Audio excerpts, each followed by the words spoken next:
호흡이다 이렇게 말하잖아요. 자, 그러면 뭐 그것이 그 비중이 얼마나 우리 인생에 많이 차지하는지 알 수 있겠죠. 어떻게 보면 바울이 하나님의 전신갑주에 대해서 설명을 해야 되겠다 할 때 제일 먼저 기도를 먼저 이렇게 염두에 두었을지 몰라요. 야, 기도를 어디에 두지? 뭐 이런 생각을 해둘지 몰라요.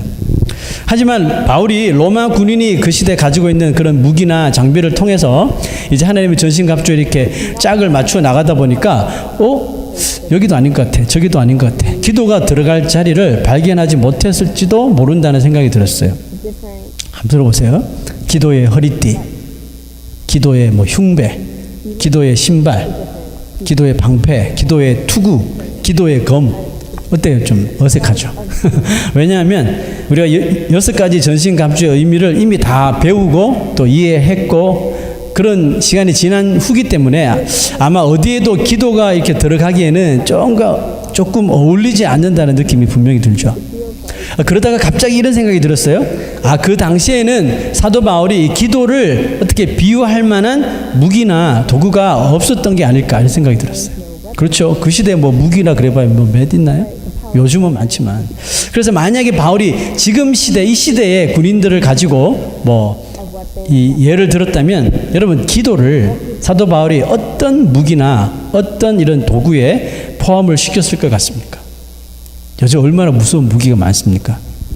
여러분 그것이 무엇이라고 생각하세요? 저는 곰곰이 생각해 보니까 제 생각에는 내가 사도 바울이라면 이 기도를 무전기 있죠. 무전기 혹은 이런 미사일을 발사하는 그런 스위치 정도의 기도를 넣지 않았을까 생각해 봤어요. 결국 여러분 우리가 무전을 통해서 워키토키를 통해서 미사일을 발사하기 때문에 어떻게 보면 이게 같은 의미로 생각하시면 돼요.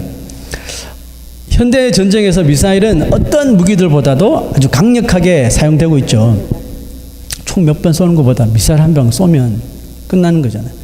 이런 총이나 이런 방탄조끼 혹은 다른 것들은 개인적인 보호를 위해서 이렇게 착용하는 것이지만 그에 반해서 이 미사일은 한 자기 부대나 혹은 한 나라의 그 전쟁에 이기고 짐을 판가름할 수 있는 아주 어떻게 보면 핵심적인 무기라고 할 수 있죠. 미국이 세계 2차 대전 때 일본을 어떻게 항복시켰나요? 일본이 끝까지 항복 안 하다가 그 리틀 보이 원자폭탄 하나 투하해가지고 항복시킨 거죠. 그만큼 엄청난 힘을 가지고 있는 것이 이 미사일과 같은 이런 폭탄이라는 밤이라는 거죠. 여러분 미국이라는 초강대국이 그 정말 동양의 작은 가난한 나라 북한을 왜 그래 쩔쩔맵니까? 지금은 이제 막 대화가 오고 가지만 솔직히 아직까지 쩔쩔매요. 이유가 뭐예요? 북한이 숨기고 있는 그 핵폭탄 때문이잖아요. 그거 하나 때문에 어떻게 하지 못하는 거예요. 기도는 여러분 이와 같이 다른 무기들에 비해 상상할 수 없는 엄청난 능력을 가지고 있다는 것을 누가 알았어요? 바울이 안 거예요. 바울이 알기 때문에 기도에 비유할 수 있는 무기를 그 시대 기도를 투구해 해볼까? 신발 해볼까? 흉배 해볼까? 안 어울리는 거예요. 더 강력한 뭔가가 필요한 거예요.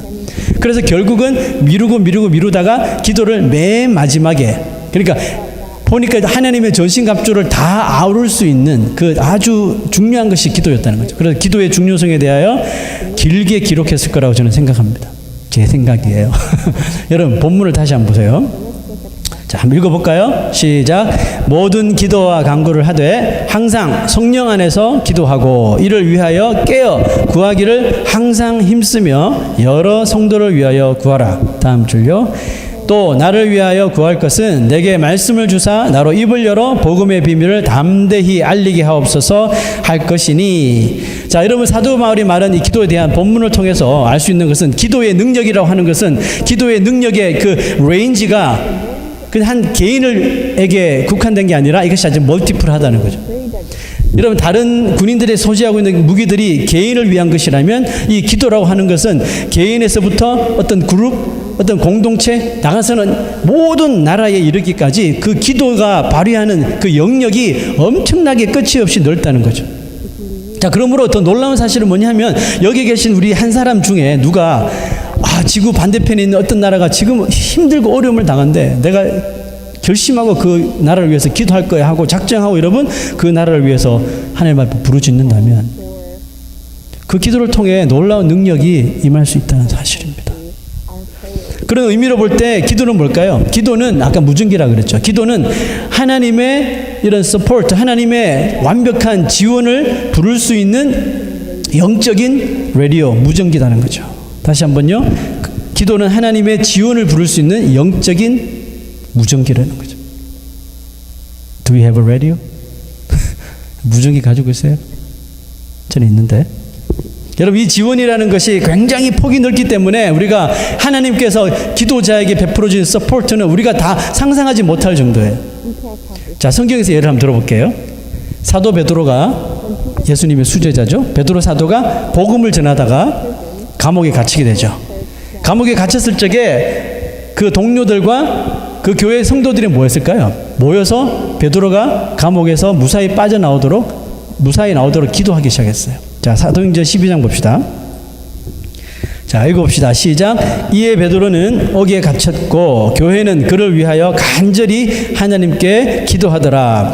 헤롯이 잡아내려고 하는 그 전날 밤에 죽이려고 잡아내려고 한 거죠. 베드로가 두 군인 틈에서 쇠사슬에 매여 누워 자는데 파수꾼들이 문 밖에서 옥을 지키더니, 그 다음요, 호련히 주의 사자가 나타나매, 천사예요. 옥중에 광채가 빛나며 또 베드로의 옆구리를 쳐서 깨워 이르되 급히 일어나라 하니 쇠사슬이 그 손에서 벗어지더라.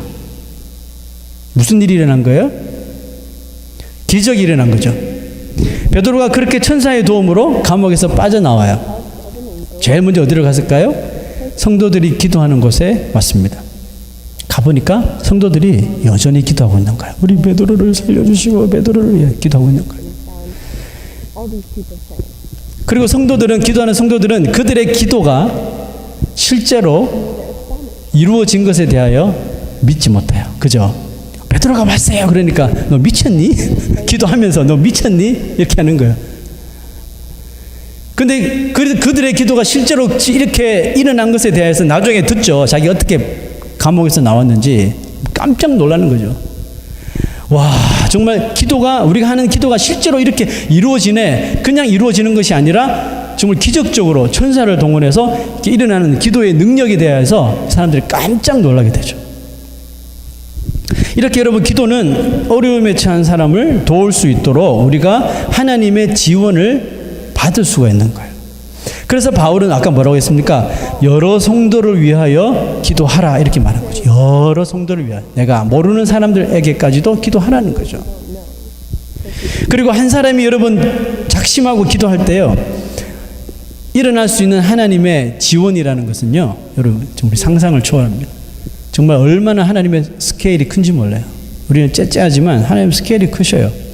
자, 성경 말씀을 통해서 제가 증명해 드릴게요.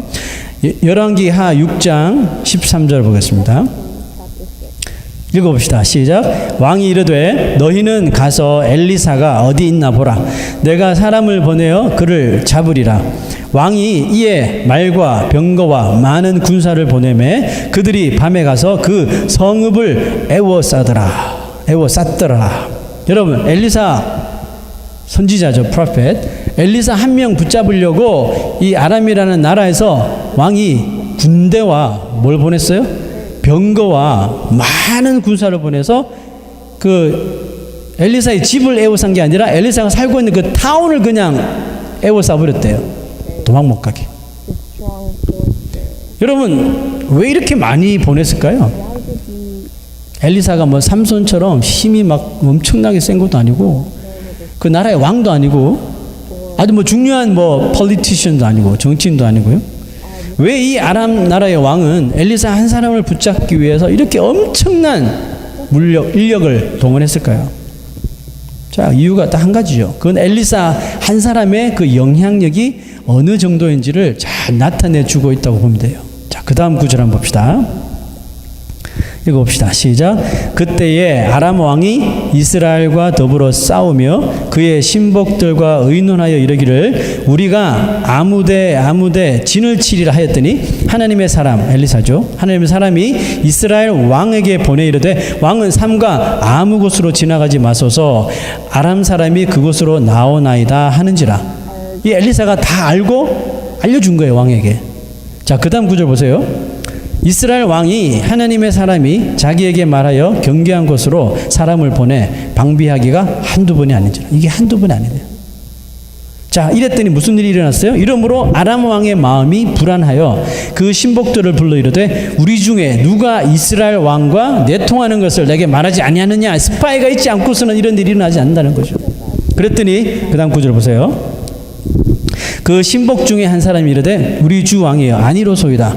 오직 이스라엘 선지자 엘리사가 왕이 침실에서 하신 말씀을 이스라엘의 왕에게 다 고하나이다 하는지라. 자, 여러분, 아람 왕이 그 한 사람을 붙잡기 위해서 그렇게 많은 군대를 또 군사를 보낸 이유는 그가 엘리사가 알고 보니 보통 사람이 아니었다는 것이죠. 맞습니다. 엘리사는 보통 사람이 아니에요. 그는 하나님의 전폭적인 지원을 받는 사람이었거든요. 그 당시 북이스라엘은 영적으로 아주 혼탁한 시대였어요. 왕과 더불어서 백성들이 하나님을 떠나고 우상을 숭배하고 정말 무서운 악을 범하던 시대였어요. 그래서 하나님은 아람이라고 하는 나라를 일으켜 세워가지고 이스라엘을 징계하려고 그러셨거든요. 하나님은 아람이라는 나라를 통해 이스라엘을 징계하실 때에도 이 엘리사를 통해서 하나님이 여전히 이스라엘을 사랑하신다는 것을 나타내어 주셨어요. 자, 여러분, 그렇게 보면 어찌 보면 이 엘리사 한 사람 때문에 지금 북이스라엘 나라가 망하지 않고 있다고 해도 틀린 말이 아니에요. 그 나라는 지금 엉망진창인데 엘리사 한 사람 때문에 나라가 지금 버티고 있다는 뜻이에요.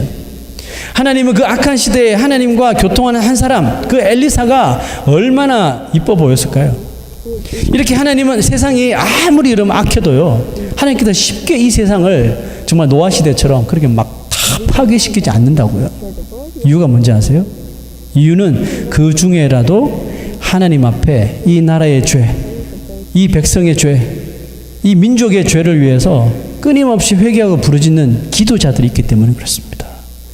그 기도자가 여러분일 수도 있죠. 여러분들 그렇게 기도하신다면. 자, 여러분, 하나님 편에서 보면, 하나님 편에서는 하나님이 가장 정말 지키고 싶은 것이 뭐냐면, 지키고 싶은 사람이 한 나라의 왕, 한 나라보다 악을 행하는 왕, 악을 행하는 백성들보다, 수많은 백성들보다 그들의 죄를 회개하는 한 사람의 기도하는 사람, 그 한 사람을 더 하나님께서 지키고 싶은 거예요, 하나님이. 자, 하나님께서 그런 사람을 어떻게 지키는지 이제 말씀을 또 한번 보세요. 자, 그 다음 구절 시작. 하나님의 사람의 사환이 일찍이 일어나서 나가보니 군사와 말과 병거가 성읍을 에워쌌는지라. 그의 사환이 엘리사에게 말하되 내 주여 우리가 어찌하리까. 그대로 썼어요. Oh no my lord, what shall we do? 보니까 아람 나라의 군대들이 막 가득 찼거든요. 자, 그 다음 구절 보세요. 대답하되 두려워하지 말라. 우리와 함께한 자가 그들과 함께한 자보다 많으니라 하고 기도하여 이르되 여호와여 원하건대 그의 눈을 열어서, 지금 무서워하는 종이죠, 눈을 열어서 보게 하옵소서 하니 여호와께서 그 청년의 눈을 여심해 그가 보니 뭐가 있어요? 불말과 불병거가 산에 가득하여 엘리사를 둘렀더라. 자, 여러분, 여기서 불말과 불병거는 어디서 나타난 걸까요? 하늘에서 내려온 거죠. 천사들, 천군 천사들이겠죠. 자, 여기서 엘리사가 그 종에게 했던 말 다시 한번 보세요. Don't be afraid. Those who are with us are more than those who are with them. 정말 우리를 터치하지 않습니까? 두려워하지 마라. 우리와 함께한 자가 그들과 함께한 자보다 훨씬 많다는 거죠. 여러분, 이 말씀에서 엘리사가 우리와 함께한 자 누굽니까? 우리와 함께한 자가 바로 엘리사가 기도했을 적에 하나님께서 보내주신 하나님의 지원군들이라는 거죠. 여러분, 하나님은 이렇게 한 사람의 기도자예요. 딱 한 사람의 기도자를 지키시기 위해서 뭘 보냈어요? 천사를 통해서 불말과 불병거를 동원하여서 정말 철저하게 그 사람을 지키신다는 거예요. 여러분, 지금 갑자기 막 기도자가 되고 싶다는 생각이 안 드세요? 저는 이 설교를 준비하면서 나도 이런 기도자가 되고 싶어.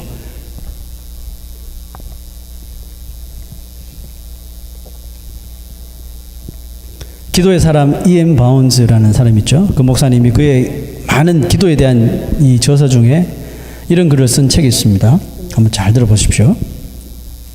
기도의 가능성은 실로 엄청나며 기도의 범위는 실로 광대하다. 하나님께서 정해주신 이 은혜의 수단은 실제로 놀라운 일들을 이룬다. 기도는 전능하신 하나님을 꼭 붙잡게 한다. 기도는 하나님을 움직여 우리가 기도하지 않을 경우에는 하지 않으실 일들을 기도를 통해서 행하시게 한다. 진짜 능력이죠. 또한 기도는 전능하신 하나님께서 우리 성도들의 손에 꼭 쥐어주신 귀한 능력이다. 그러므로 우리는 기도를 사용하여 하나님의 그 크신 뜻을 이룰 수가 있고 또 아주 놀라운 진귀한 결과들을 얻을 수가 있다. 기도는 모든 것들에 영향을 끼치고 그 모든 것들에 영향을 다 끼친대요. 기도를 한다면 하나님께서 인간에게 주신 크고 작은 모든 약속들을 다 포괄하고 있다. 그렇습니다. 여러분, 기도는 힘이 있고 기도에는 여러분 능력이 있습니다. 왜냐하면 하나님께서 약속하시기 때문에요. 자, 마가복음 11장 24절 보세요. 그러므로 내가 너희에게 말하노니 무엇이든지 기도하고 구하는 것은 어떻게 하라고요? 받은 줄로 믿으라. 그리하면 너희에게 그대로 되리라. 자, 믿음을 요구하고 있죠. 기도에 믿음을 요구하고 있어요. 이게 하나님의 약속이에요. 바울은 이 약속이 기도하는 사람에게, 기도하는 자에게 어떻게 이루어지는지 그 시크릿, 그 비법을 이렇게 설명해요. 자, 그 다음 구절 잘 읽어보세요. 시작. 모든 기도와 간구를 하되 항상 성령 안에서 기도하고 이를 위하여 깨어 구하기를 항상 힘쓰며. 자, 하나님의 그 비법, 시크릿이 지금 이 구절에서 나왔는데요. 그 비법을 찾으셨나요? 비법을 찾으셨어요? 자, 이런 비법은 뭐예요? 비법은 무조건 기도하라는 것입니다. No matter what happens, you must pray. 무조건 기도하라는 거예요. 여러분, 아무리 비법을 알아도 행동하지 않으면 그 비법은 뭐예요? 무용지물이에요. nothing이잖아요. 기도의 능력을 믿는다면 혹은 확인해보고 싶다면, 정말 기도가 그렇게 능력이 있어? 확인해보고 싶다면 뭘 해야 돼요? 기도하라는 거예요. 기도하고 간구하고 무시로 성령 안에서 기도하고 또 이를 위해서 깨어서 기도하고 계속 기도하라는 거잖아요. 이게 비법이에요, 여러분. 기도하라는 거예요. 기도가 우리의 삶이 되게 하라는 것입니다. 운전하면서도 기도하고 무슨 일을 만나도 기도하라는 거예요. 여러분, 바울은 성도들이 하나님의 전신갑주를 통해서 마귀와의 이런 영적인 전쟁을 다 승리로 이끌 수 있도록 도와주는 결정적인 그 통로가 뭐냐 하고 보니까 그게 바로 기도였다는 겁니다. 그러므로 아무리 우리가 6가지 전신갑주를 가졌어도요, 그 사람이 하나님의 도움을 구하지 않는, 기도하지 않는 사람이라면 이 하나님의 전신갑주는 절대로 위력을 발휘할 수가 없다는 것이죠. 굉장하죠, 그죠? 여러분, 성도는 무조건적으로 기도하는 사람이 되어야 합니다. 성도는 그냥 말이 필요, 그냥 기도자가 되어야 돼요. 기도하지 않으면 신앙을 가진다는 것이 전혀 어떻게 보면 이게 말이 안 되는 거예요. 어떻게 보면 어리석은 짓일 수 있어요. 기도 저자하지 않는 사람이 나는 신앙이 있어. 그거는 정말 말도 안 되는 소리거든. 예수는 믿는데 기도하지 않는 사람, 혹은 기도하기 싫은 사람이 있다면 그 사람은 예수 믿을 자격이 없는 사람이에요.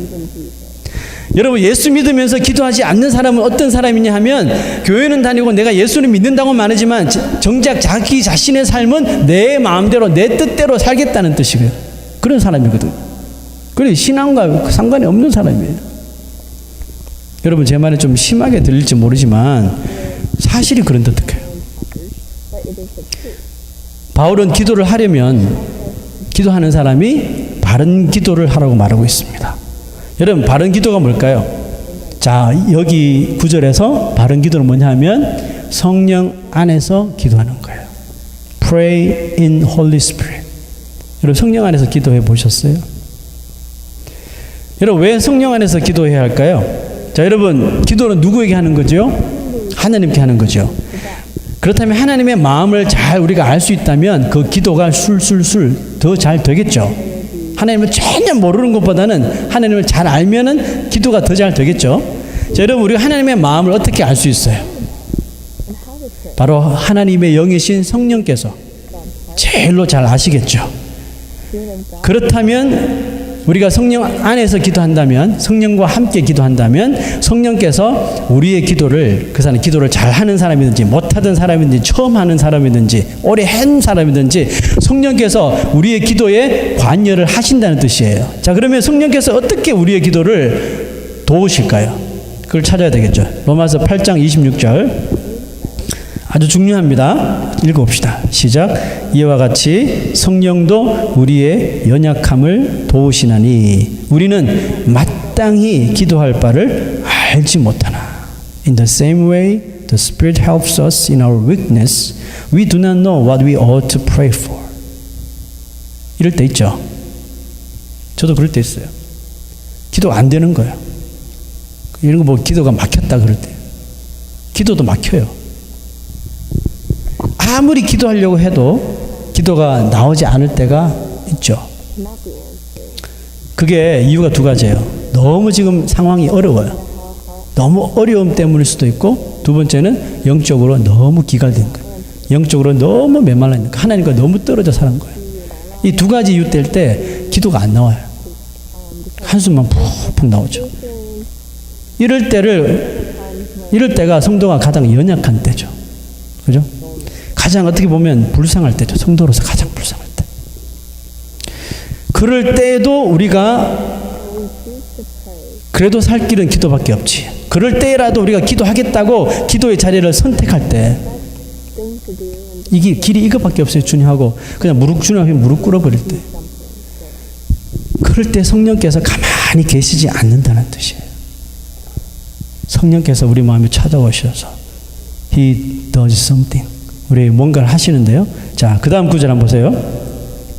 시작. 오직 성령이 말할 수 없는 탄식으로 우리를 위하여 친히 간구하시느니라. But the Spirit Himself intercedes for us through wordless groans. 성령께서 우리를 위하여 기도하지 못하고 기도문이 막혀있는 답답한 우리들을 위해서 성령께서 친히 하나님께 중보기도 해주신대요. 어떻게 기도하실까요? 하나님, 제 아시죠? 저 어떤 상태인지 아시죠? 기도도 못할 정도로 좀 힘든데요. 하고 성령께서 간구해 주신대요. 대신. 왜? 성령께서 우리 마음에 계시니까 우리의 상담을 다 잘 아시잖아요. 그 성령께서 간구해 주신대요. 어떻게 간구해요? 탄식하시면서.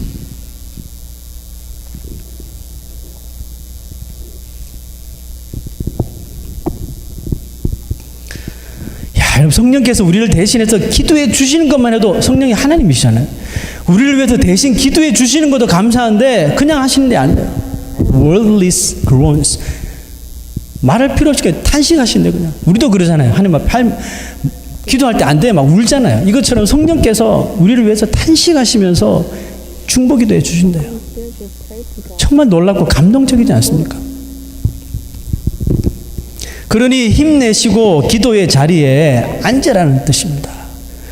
좀 걱정하지 말고 인생 일들 염려하지 말고 기도의 자리에 앉으라는 거예요.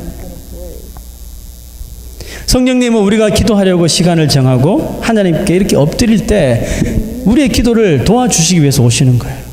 이게 성령 안에서 기도하는 거예요. 기도할 수 있도록 능력을 주시는 거예요. 여러분, 기도를 시작한 지 오래되지 않은 사람이나 또 예수를 믿은 지 얼마 안 돼서 기도를 처음 하는 사람이 어떻게 성령 안에서 기도할 수 있을까요? 간단합니다. 그 사람들도 성령 안에서 기도할 수 있어요. 자, 우리가 처음 기도라는 것을 배우고 처음으로 기도를 할 때는 기도가 길어질까요? 짧아질까요? 기도가 짧겠죠. 그런데 몇 마디를 짧게 하더라도 그 사람이 온 마음을 다하여 하나님 앞에 기도할 수 있도록 누가 도우셔요? 성령께서 우리의 마음을 컨트롤해 주시는 거예요. 자, 이게 우리가 초신자일 때, 처음 신앙생활을 할 때 하는 기도들입니다. 자, 한번 필름을 거꾸로 한번 돌려보세요. 그랬었죠? 예수 믿자마자 막 터지고 막 그랬나요? 안 그랬잖아요. 몇 마디밖에 못 하는데도 우리가 성령 안에서 이렇게 성령을 구하면서 기도할 때 간절한 마음을 주시는 거예요. 그런 기도 하나님께서 다 들으시는 거예요. 자, 그러나 우리가 늘 이렇게 짧고 간단하게 기도할 수만은 없어요. 여러분, 기도의 시간이 늘어야 돼요. 신앙생활이 이제 깊어지면 기도의 시간이 일단 늘어야 돼요. 기도의 시간이 늘어야 되고 기도의 소중함, 기도의 중요함을 깨닫게 되는 사람이 돼요. 깨닫는 사람이 되어야 돼요. 그런 마음이 있는 사람의 기도를 성령이 어떻게 도우실까요? 초신자들은, 비기너들은 하나님께서 몇 마디 할 때라도 아주 간절하게 기도하게 도우시지만 이런 신앙에 연륜 있는 사람들이 기도할 때는 어떻게 하냐면요. 우리가 가지고 있는 기본적인 기도의 그 프레임, 기도의 틀이 있어요. 있죠, 그죠? 여러분 기도할 때 뭐 하고 딱딱 있잖아요. ABCD. 이 기도의 틀을 성령께서 오셔서 다 깨버려요. 그리고 기도를 자유롭게 하도록 우리를 이끄십니다. 기도의 틀이란 뭐냐 하면 그냥 요목조목 이렇게 설명하듯이, 자, 오늘도 우리가 집사님 대표기도 하셨죠. 대표기도는 그렇게 하셔야 돼요. 자, 이렇게 대표기도 하듯이 우리가 딱 정리된 상태에서 그 프레임 안에서 기도하는 거 있잖아요. 요거는 요렇게 하고 저건 저렇게 딱딱딱딱 있는 것. 이런 기도의 형식을 다 깨버리셔요. 여러분, 나 홀로 하나님 앞에 정말 나의 인생의 문제, 그 나라의 이런 문제, 교회의 문제를 가지고 하나님 앞에 1대1로 기도하는데 형식 그거 필요할 것 같아요, 여러분? 필요 없어요, 여러분. 이걸 성령께서 다 깨주신다고요. 근데 바리새인들, 서기관들은 그렇게 안 했어요. 자기 혼자 기도하는데도 그 틀에 딱 맞춰가지고 철저하게 토시 하나 틀리지 않고 그렇게 기도했다고. 그래서 하나님께서 어휴, 외식하는 자들아, 중언부언하는 자들 안 들어. 하나님께서 안 된다고요. 하나님과 1대1로 기도하는데 그런 거 다 필요 없어요, 형씨. 그 성령께서 이 틀을 다 깨워주시는 거예요. 나의 자아가 그냥 이 기도하는 것이 아니라 성령께서 내 기도에 개입하셔서 성령께서 기도하도록 이끌으시는 거예요. 그래, 입에서 제 경험담을 하자면, 기도하다 보면 입에서 기도가 막 쉬지 않고 쏟아져 나오는 거예요. 기도하다 보면 이 기도의 레인지가 점점점 넓어지는 거예요. 우리가 기도하기 전에 어떤 목적이 있잖아요. 기도의 목적. 이런 문제를 가지고 기도하는데 이게 이제 성령께서 개입하시면 이 목적을 그냥 깨버리셔요. 그래서 내가 생각하지 않았던 기도 제목들이 막 나와요. 그러니까 예전에 누구한테 부탁드렸던 기도 제목까지 막 나와요. 그러니까 누구 가정을 위해서 기도한다면 그 가정의 이웃까지도 기도하게 되고, 나라를 위해서 기도하다면 그 옆에 나라를 위해서 기도하게 되고, 이게 계속해서 커넥션이 돼서 기도의 레인지가 엄청나게 넓어지고, 그러니까 내가 하려고 기도하는 것이 아니라 내 안에서 기도가 그냥 술술 막 나오는 거예요. 지금 제가 방언을 이야기하는 게 아니에요. 성령 안에서 기도할 때 성령께서 이렇게 우리의 기도의 형식의 틀을 다 깨신다고요. 성경에서 말하자면 내 마음에 있는 것을 다 토해내라 그러잖아요. 그죠? 우리 음식을 토하면 시원하잖아요. 아플 때 다 토해내라 그러잖아요. 내 입을 넓게 열어서 부르짖으라 그러잖아요. 그 우리의 기도를 보세요. 우리의 기도는 항상 어떻게 보면 형식의 틀을 벗어나지 못해요. 혼자 기도하는데도 다 그것만 기도하고, 어제 기도고 오늘 기도고 내일 기도고, 이게 별로 레인지가 벗어나지 않아요. 거의 이 레인지 안에서 계속 기도하는 거예요. 안 하는 것보다는 낫죠. 그래서 성령 안에서 기도하세요. 성령 안에서 도와달라고 기도하시고 기도하시다 보면 이 기도가 길어질 수밖에 없고 기도의 폭이 넓어질 수밖에 없는 거예요. 이런 기도를 우리가 신앙생활 하면서 점점 경험하시라는 거예요. 그러려면 뭐가 필요할까요? 시간이 필요하죠. 시간이 필요하고, 장소가 필요하고. 여러분, 엘리사를 하나님께서 그냥 도우신 줄 아세요? 성경에 그 기도자들 하나님께서 그냥 기도 몇 번 했다고 불마차 막 보내시고 도우셨을 것 같아요? 아니에요, 여러분. 이들에게 피 끓는 기도의 시간이 있었다는 거예요. 아까 하나님께서 말씀하신 무엇이든지 믿고 구하라 그러면 받게 될 줄 알아라. 이 말 안에는 그만큼 정말 성령 안에서 열정을 가지고 부르짖는 기도가 있었단 말이에요. 여기 기도를 너무 쉽게 생각하지 마세요. 기도했는데 안 되던데요? 그러면 될 때까지 기도하라는 뜻이에요. 왜 포기합니까?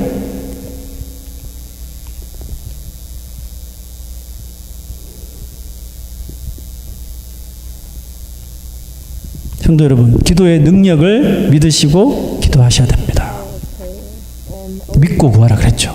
받을 줄로 믿고 구하라 그랬어요. 기도의 능력을 믿고 구하세요. 성령 안에서 항상 기도하십시오. 기도가 안 돼도 기도하세요. 내가 이 시간만큼 기도하겠다고 정해놨다면 오늘은 너무 피곤해 힘들어 그래도 기도하세요. 앉으세요. 성령께서 단식을 대신 기도해 주셔요. 기도하라고요. 그게 약속이 중요한 거예요. 하나님 앞에. 여러분, 기도가 안 돼도 기도해야 돼요. 이거 우리의 사명입니다. 성도들의 사명이에요. 하여튼 무조건적으로 기도하셔야 돼요. 성령의 도우심을 위하여 간구하십시오. 여러분, 기도가 살아나야지 교회가 살아납니다. 기도가 죽잖아요? 교회는 힘이 없어요. 저는 영적으로 그걸 느껴요. 우리 교회를 힘들지 하면 기도자들이 없어요. 기도하자 그래도 안 나오고요. 기도해도 그냥 힘도 없고 비실비실하고, 그게 다 제 책임이죠. 제가 그렇게 했으니까. 기도가 살면 교회가 삽니다. 기도가 우리 교회의 엔진이 되어야 합니다. 여러분, 우리 교회의 표어가 뭡니까? 줍어보세요. 여기 표어가 있죠. 여기 모토가 있죠. 뭡니까? Soaring Church. 비상하는 교회. 뭘 비상해요? 천국 가는 날까지 우리가 영적으로 자라나자는 거죠. 여러분, 날아가려면 뭐가 필요해요? 엔진이 필요하잖아요. 그런데 기도를 하지 않으면서 뭘 비상하자? 말이 안 되는 거예요, 여러분. 기도하자니까 지호가 깼잖아요. 기도하려고. 여러분, 기도하셔야 합니다. 우리 건강한 교회 살려면 기도하셔야 돼요. 여러분, 가정 살려면 기도하셔야 돼요. 여러분, 티네이저들 있지만 뭐 나중에 커서 해야지, 거짓말 하지 마세요. 안 해요. 지금부터 하세요. 학교에서도 기도하고, 시험 칠 때 기도하고, 공부할 때 기도하고, 누구를 위해서 기도하고, 계속해서 끊임없이 기도하셔야 돼요. 여러분, 무조건적으로 기도하셔요. 이게 우리 성도들의 듀리입니다. 사명입니다. 하나님께서 엘리사의 편에 서신 것처럼 기도하는 사람을 도우십니다. 아멘. 그 사람 편에 하나님께서 서 계셔 주시는 거예요. 마귀는 날마다 우리에게 뭘 쏜다 그랬어요? 불화살을 쏜다 그랬죠. 템테이션의 불화살을 우리에게 계속 쏘아야 되지만, 여러분 걱정하지 마세요. 엘리사가 그 아람의 군대가 그 성읍을 다 에워쌌는데 걱정했나요? 오히려 종에게 두려워하지 마. 왜 두려워 안 하는지 이유를 보여줬잖아요. 우리는 마귀가 쏘는 불화살 두려워하지 마세요. 왜? 우리가 기도하면 하나님의 그 불말과 불병거들이 그 마귀 뒤에까지 다 서라운드 해가지고 우리를 지키신다니까요. 기도할 만 나죠, 그죠? 여러분, 기도자가 되십시오. 우리 인생의 모든 영적인 전쟁을 기도로 승리하실 수 있는 저와 여러분 되시기를 축원합니다. 기도하겠습니다. 우리의 기도를 들으시는 하나님, 우리의 마음에 기도의